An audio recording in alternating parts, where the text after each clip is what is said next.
BBMP news 9ಗೆ ಸ್ವಾಗತ. ಮೊದಲಿಗೆ ಮುಖ್ಯಾಂಶಗಳು. ಕನ್ನಡದ ನೆಲ ಉಳಿಬೇಕಾ? ಕನ್ನಡದ ಉದ್ಯೋಗ ಉಳಿಬೇಕಾ? ಕನ್ನಡದ ಅರಣ್ಯ ಉಳಿಬೇಕಾ?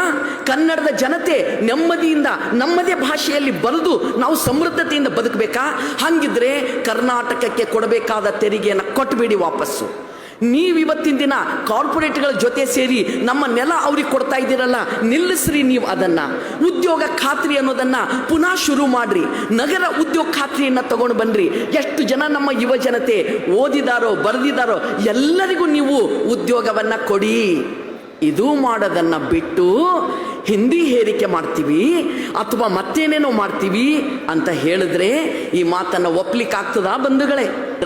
ನೇಗಿಲ ಯೋಗಿ ಮೇಲೆ ನಿಂತಂತ ಈ ಲೋಕದಲ್ಲಿ ನೇಗಿಲ ಯೋಗಿನೇ ಆತ್ಮಹತ್ಯೆ ಮಾಡ್ಕೊಳ್ಳುವಂಥ ಪರಿಸ್ಥಿತಿ ಇದ್ದಾಗ ಕನ್ನಡದ ಜನತೆ ನಾವಿವತ್ತು ಯಾಕೆ ನಮ್ಮ ರೈತರು, ನಮ್ಮ ಕೂಲಿ ಕಾರ್ಮಿಕರು, ಅನ್ನ ಕೊಡೋರು ಆತ್ಮಹತ್ಯೆ ಮಾಡ್ಕೊಳ್ತಿದ್ದಾರ, ಏನಿದು ಕಾರಣ ಅನ್ನೋದಕ್ಕೆ ಬಸವರಾಜ ಅವರು ಕೊಟ್ಟಂತ ಅಂಕಿ ಸಂಖ್ಯೆಗಳು ನಮಗಿಲ್ಲಿ ಆಧಾರ ಕೊಡ್ತವೆ.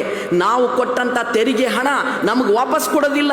ನಮ್ಮಲ್ಲಿದ್ದಂಥ ಸಂಪತ್ತನ್ನೇ ಸಂಪೂರ್ಣ ತಗೊಂಡು ಹೋಗ್ಲಿಕ್ಕೆ ಬೇಕಾದಂಥ ವ್ಯವಸ್ಥೆ ಇವತ್ತು ಮಾಡ್ಕೊಂಡಿದ್ದಾರ. ಬಂಧುಗಳೇ, ನಮ್ಮ ದೇಶದ ಒಟ್ಟು ಆದಾಯದ 40% ಕೇವಲ 5 ಜನರ ಕೈಯಲ್ಲಿರೋದ್ರಿಂದ ನಮಗೂ ನಿಮಗೂ ಉದ್ಯೋಗ ಸಿಗ್ತಾ ಇಲ್ಲ. ನೆನ್ಪಿಟ್ಕೊಳ್ರಿ ಬಂಧುಗಳೇ. ಯಾರು 5 ಜನ? ನೀವೀಗಾಗಲೇ ಹೆಸರು ಹೇಳಲಿಕ್ಕೆ ನನಗೆ ಆದೇಶ ಮಾಡಿದ್ದೀರಿ. ಟಾಟಾ, ಬಿರ್ಲಾ, ಅದಾನಿ, ಅಂಬಾನಿ, ಗ್ರೂಪ್ ಆಫ್ ರಿಲಯನ್ಸ್, ಈ 5 ಜನರ ಕೈಯಲ್ಲಿ ನಮ್ಮ ದೇಶದ ದುಡಿಮೆಗಾರರ 40% ಆದಾಯ ಅವ್ರಿಗೆ ಕೊಟ್ಟು ಹಾಕಿದ್ದಾರೆ. ಇವತ್ತು ಅವರ ಸಲುವಾಗಿ ಏನೇನು ಬದಲಾವಣೆ ತಂದಾರ ಅಂತ ನೋಡಿದ್ರ ನಿಮಗೆ ಗಾಬರಿ ಆಗ್ತದ ಬಂಧುಗಳೇ. ಏನೇನು ಬದಲಾವಣೆ? ಅರಣ್ಯ ಅವರ ಕೈವಶ ಮಾಡಿದ್ರು. ಮೊನ್ನೆ ದಿನ ಬಸವರಾಜ್ ಅವರು ಒಂದು ಮಾತು ಹೇಳಿದ್ರು. 2005-6 ಇಸ್ವಿಯಿಂದ UPA ಒಂದು ಸರ್ಕಾರ ಇದ್ದಾಗ ಎಡಪಕ್ಷಗಳ ಒತ್ತಾಯದಿಂದ ಒಂದು ಉದ್ಯೋಗ ಖಾತ್ರಿ ಕಾಯ್ದೆ ಅಂತ ತಗೊಂಡು ಬಂದರು. ಆ ಕಾಯ್ದೆ ಮೂಲಕ ನಮ್ಮ ಸಂವಿಧಾನದಲ್ಲಿ ಉದ್ಯೋಗ ಮೂಲಭೂತ ಹಕ್ಕಿಲ್ಲ, ಮೂಲಭೂತ ಹಕ್ಕು ಆಗಬೇಕು, ಎಲ್ರಿಗೂ ಉದ್ಯೋಗ ಸಿಗಬೇಕು ಅಂತನ್ನೋದು ನಮ್ಮ ಅನಂತ ದಿನಗಳ ಹೋರಾಟ, ಕನ್ನಡದ ಮನಸ್ಸುಗಳ ಹೋರಾಟ. ಹಂಗಿದ್ದಾಗ ಉದ್ಯೋಗ ಮೂಲಭೂತ ಆಗಿ ಹಕ್ಕಾಗಬೇಕು. ಮುಂದಕ್ಕೆ 100 ದಿನ ಆದರೂ ನಮ್ಮ ಜನರಿಗೆ ಉದ್ಯೋಗದಲ್ಲಿ ಕೆಲಸ ಸಿಗಬೇಕು, ಉದ್ಯೋಗ ಖಾತ್ರಿ ಕೆಲಸ ನಮ್ಮ ಹಳ್ಳಿಗಳಲ್ಲಿ ಎಲ್ಲ ಕಡೆ ಸಿಗಬೇಕು ಅಂತ ಹೋರಾಟ ಮಾಡಿದ ಮೇಲೆ ಉದ್ಯೋಗ ಖಾತ್ರಿ ಕಾಯ್ದೆ ಅಂತ ಬಂಧುಗಳೇ. ನಾನು ನಗರದೊಳಗೆ ಹುಟ್ಟಿದ್ರು ಸಹಿತ ಹಳ್ಳಿ ಓಡಾಡ್ತೀವಿ. ನನ್ನ ಜೊತೆ ಮುನೀರ್ ಸಹ ಅಂತವರೇ, ಬೇರೆಯವರು ಹಾಗೇನೆ. ಆ ಉದ್ಯೋಗ ಖಾತ್ರಿಯನ್ನ ಕೋಟಿಗಟ್ಟಲೆ ಜನ ದುಡಿದು ತಮ್ಮ ಹೊಟ್ಟೆ ತುಂಬಿಕೊಳ್ಳೋದು ಅಷ್ಟೇ ಅಲ್ಲ, ಆ ಹಳ್ಳಿಯಲ್ಲಿ ಕೃಷಿ ಸಂಬಂಧಿ ಕೆಲಸ ಮಾಡಿದ್ರು, ನೀರಿನ ಅಂತರ್ಜಲ ಮಟ್ಟ ಹೆಚ್ಚು ಮಾಡಿದ್ರು, ನಮ್ಮ ಕೃಷಿಕರ ಭೂಮಿಯನ್ನು ಸಮೃದ್ಧ ಮಾಡಿದ್ರು. ಜನ ಜಾನುವಾರು ಎಲ್ಲರಿಗೂ ಹೊಟ್ಟೆ ತುಂಬ ಆಹಾರ ಸಿಗುವ ರೀತಿಯಲ್ಲಿ ಉದ್ಯೋಗ ಖಾತ್ರಿ ಕಾಯ್ದೆ ಇತ್ತು ಬಂಧುಗಳೇ. ಕನ್ನಡದ ಹಳ್ಳಿಯ ಜನ, ನಮ್ಮ ರೈತರು, ನಮ್ಮ ಕೂಲಿ ಕಾರ್ಮಿಕರು, ನಮ್ಮ ಜನತೆ ಹೊಟ್ಟೆ ತುಂಬ ಅನ್ನ ಉಣ್ಣೋದು ಕನ್ನಡಿಗರು ಹೆಮ್ಮೆ ಪಡಬೇಕು. ಹೌದಲ್ಲ? ಹೆಮ್ಮೆ ಪಡಬೇಕಾ ಪಡಬಾರ್ದ? ಹೆಮ್ಮೆ ಪಡಬೇಕಲ್ಲ? ಹಾಗಿದ್ರ 1 ವಾರದ ಹಿಂದೆ ಈ ಹೊಟ್ಟೆ ತುಂಬ ಅನ್ನ ಉಣ್ಣೋದನ್ನ ಕೇಂದ್ರ ಸರ್ಕಾರ ಅದರ ಹೆಸರು ಬದಲಾಯಿಸಿ, ಕಾನೂನು ಬದಲಾಯಿಸಿ, 100 ದಿನ ಕೆಲಸ ಕೊಡೋದನ್ನು ಬದಲಾಯಿಸಿ 125 ದಿನ ಅಂತ ಸುಳ್ಳು ಹೇಳಿ ಇಡೀ ಆ ಕಾಯ್ದೆಯನ್ನು ಇವತ್ತು ತೆಗೆದು ಹಾಕ್ತು. ಹಳ್ಳಿಗೆ ಹೋದಾಗ ನಮ್ಮ ರೈತರಿಗೆ, ನಮ್ಮ ಕೂಲಿ ಕಾರ್ಮಿಕರಿಗೆ ನಾವು ಯಾವಾಗಲೂ ಒಂದು ಮಾತು ಹೇಳ್ತೀವಿ. ನಮಗೆ 2 ತಾಯಿಯಂದಿರಿದ್ದಾರ. ಒಬ್ಬ ತಾಯಿ ನಮಗೆ ಜನ್ಮ ಕೊಟ್ಟಾಳ, 9 ತಿಂಗಳು ಹೊಟ್ಟೆ ಒಳಗೆ ಇಟ್ಟುಕೊಂಡು ಹೆಣ್ಮಕ್ಳು ಬಂದಿದ್ದೀರಿ. ನಿಮಗೆ ಗೊತ್ತು ತಾಯಿಯ ಕಷ್ಟ ಏನು ಅಂತ, ನಿಮಗೆ ಗೊತ್ತು. ಗಂಡಸು ಮಕ್ಕಳಿಗೂ ತಾಯ್ತನದ ಮನಸ್ಸುಳ್ಳವರಿಗೆ ಕಷ್ಟ ಏನು ಅಂತ ಗೊತ್ತು. ಒಬ್ಬ ತಾಯಿ ಒಂದು ಮಗುವಿಗೆ ಜನ್ಮ ಕೊಡಬೇಕಾದ್ರೆ 9 ತಿಂಗಳು ಹೊಟ್ಟೆ ಒಳಗೆ ಇಟ್ಕೊಂಡು ಸಾವಿನ ಮನೆ ಬಾಗಿಲು ಮುಟ್ಟಿ ನಾವು ಮಕ್ಕಳಿಗೆ ಜನ್ಮ ಕೊಡ್ತೀವಿ. ಹೌದೋ ಇಲ್ಲೋ? ಹೌದಿಲ್ಲ?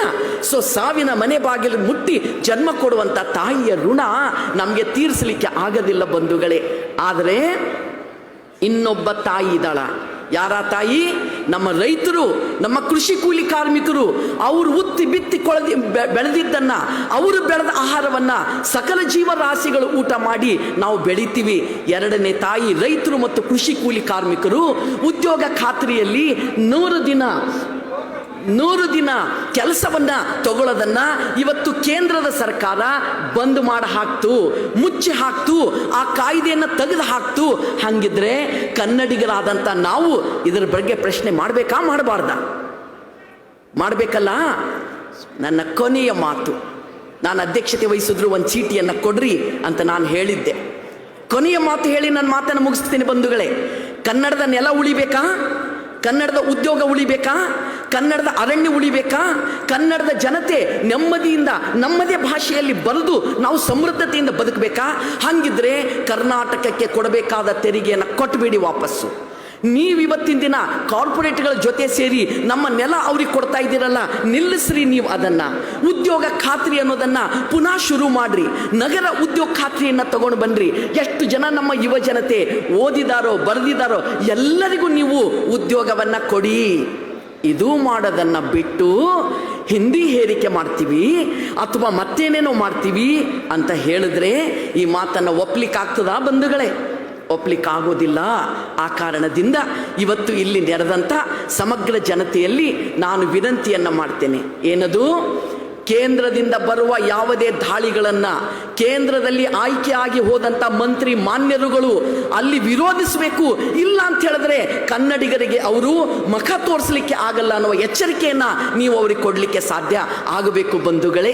ಸೊ ಆ ಕಾರಣದಿಂದ ಉದ್ಯೋಗಕ್ಕಾಗಿ ಕರ್ನಾಟಕದ ಕನ್ನಡದ ಜನತೆಯ ಘನತೆಯ ಬದುಕಿಗಾಗಿ ಮಹಿಳೆ ಪುರುಷರಾದಿಯಾಗಿ ಸಮಸ್ತ ಜನತೆ ಸಮಸ್ತ ಜೀವರಾಶಿಗಳು ಎಲ್ಲರೂ ಘನತೆಯಿಂದ ಬದುಕಲಿಕ್ಕಾಗಿ ಮಹಿಳೆ ಪುರುಷ ಅಂದ ಕೂಡಲೇ ನಾವು ನಮ್ಮ ಇನ್ನೊಬ್ಬ ಸಹೋದರಿಯರನ್ನ ಖಂಡಿತ ಮರೀಲಿಕ್ಕೆ ಆಗೋದಿಲ್ಲ. ಕೋರ್ಟಿನ ಭಾಷೆ ಮತ್ತೇನೂ ಇರ್ಬೋದು, ನಮ್ಮ ಭಾಷೆ ಮಾತ್ರ ಅವರು ಮಹಿಳೆಯೇ ಆಗಿರೋದ್ರಿಂದ ಎಲ್ಲ ಜನತೆ ಕನ್ನಡದ ಜನತೆ ನೆಮ್ಮದಿಯಿಂದ ಬದುಕಲಿಕ್ಕಾಗಿ ಬಾರಿಸು ಕನ್ನಡ ಡಿಂಡಿಮವ ಅನ್ನೋದನ್ನು ಎತ್ತಿ ಹಿಡಿದು ಉದ್ಯೋಗಕ್ಕಾಗಿ, ರೈತರನ್ನು ಉಳಿಸ್ಲಿಕ್ಕಾಗಿ, ಯುವಜನತೆಗಾಗಿ, ಮಹಿಳೆಯರಿಗಾಗಿ, ಸಮಗ್ರ ನಮ್ಮ ನಿಸರ್ಗ ಸಂಪತ್ತನ್ನು ಉಳಿಸ್ಲಿಕ್ಕಾಗಿ ಒಟ್ಟಾಗಿ ಧ್ವನಿ ಎತ್ತೋಣ. ಆ ದಿಕ್ಕಿನಲ್ಲಿ ಇಂಥ ಒಂದು ಅದ್ಭುತವಾದಂಥ ಜನತೆಯ ಉತ್ಸವವನ್ನು ಆಯೋಜನೆ ಮಾಡಿದ ಸಕಲರಿಗೂ ವಂದಿಸಿ ನನ್ನ ಮಾತನ್ನು ಮುಗಿಸ್ತೇನೆ. ಎಲ್ಲರಿಗೂ ನಮಸ್ಕಾರ.